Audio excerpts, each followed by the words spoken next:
ini ngomongin soal komunitas LGBT Pak di Indonesia. Kita tahu lah kalau ngomongin soal LGBT ini komunitasnya perkembangannya cukup masif lah di Indonesia ya.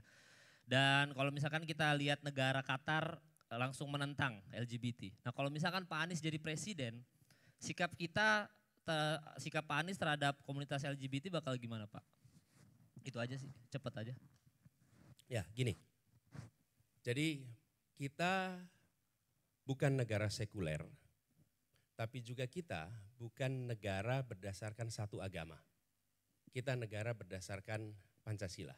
Itu pendekatan nomor satu. Jadi negara ini disusun atas rujukan Pancasila. Dalam negara sekuler tidak ada ruang bagi adopsi nilai agama dalam pengambilan keputusan. Tapi dalam negara yang berdasarkan satu agama, rujukannya pada satu agama. Kalau kita negara Pancasila, satu. Yang kedua, kita menghargai hak asasi manusia. Kita menghormati hak itu. Saya pribadi tidak setuju dengan LGBT. Okay? Dan menurut saya kami berpandangan itu bukan sesuatu yang sejalan dengan prinsip agama kita. Okay? Lalu Indonesia adalah negara Pancasila. Dalam negara Pancasila ada sila pertama namanya ketuhanan yang Maha Esa. Ketuhanan Maha Esa itu pengambilan keputusan-keputusan kita salah satunya merujuk kepada agama. Jadi hak-hak pribadi yang harus dilayani oleh negara tidak boleh ada diskriminasi. Mengurus apapun, kegiatan apapun itu adalah hak dia. Karena itu adalah hak dia sebagai warga negara. Itu dilakukan. Kemudian preferensi dia untuk misalnya pernikahan. Pernikahan yang diakui oleh negara adalah pernikahan yang diakui oleh agama. Karena apa? Itu pernikahan adalah proses religius. Proses yang dilakukan secara keagamaan. Lalu negara mencatatkan. Selama agama-agama di Indonesia, ada 6 agama yang diakui, menyatakan tidak menerima LGBT, maka negara juga tidak bisa mengakui. Kenapa? Karena itu proses agamanya tidak ada di situ.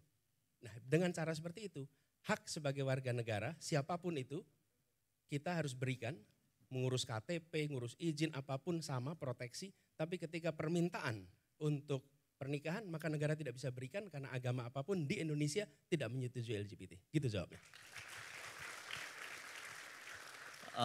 Oh ya berarti kalau misalkan mereka tadi ada pertanyaan juga sih titipan. Kalau misalkan ada dari komunitas LGBT mereka punya skill dan mereka ingin mendaftar kerja berarti akan ada equal di situ ya Pak? Berarti Pak? Kan kalau bekerja ya bekerja aja. Oke. Menurut saya justru malah jangan lebay. Iya ya, kan? Ya. Jadi ya bukan bekerja saja. Iya. Kenapa harus menonjol-nonjolkan? Menurut saya di situ seringkali problemnya. Oke. Ya, kalau menurut saya seperti Anda mau daftar pekerjaan daftar aja. Tidak usah menonjolkan apapun. Saya tidak LGBT Pak. Saya masalahnya. Saya tidak LGBT. Saya baru punya anak Pak Anies. Loh, kan saya kan nggak boleh menilai Anda LGBT atau bukan kan? Oh, iya. Iya kan? Tapi kalau Anda merasa soal lain gitu kan? Iya. Alhamdulillah masih sama perempuan. Iya. Nah maksud saya justru itu. Menurut saya iya. ya kalau mau daftar kerja aja. Itulah netralitas. Dan dengan begitu hak untuk pekerjaan, hak untuk pengakuan dari negara sama. Tapi kalau meminta negara mengakui, kalau negara sekuler dia tidak memasukkan unsur agama dalam pengambilan keputusan negara.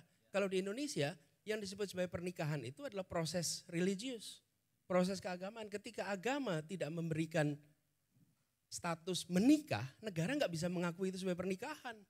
Betul kan? Benar. Dan 6 agama di Indonesia tidak mengakui sebagai pernikahan. Karena itulah kemudian kita juga mengatakan LGBT tidak bisa diakui di Indonesia untuk pernikahan. Sama sekali tidak bisa. Dan itulah harga mati menurut saya sekarang. Ya, oke. Oke. Dah.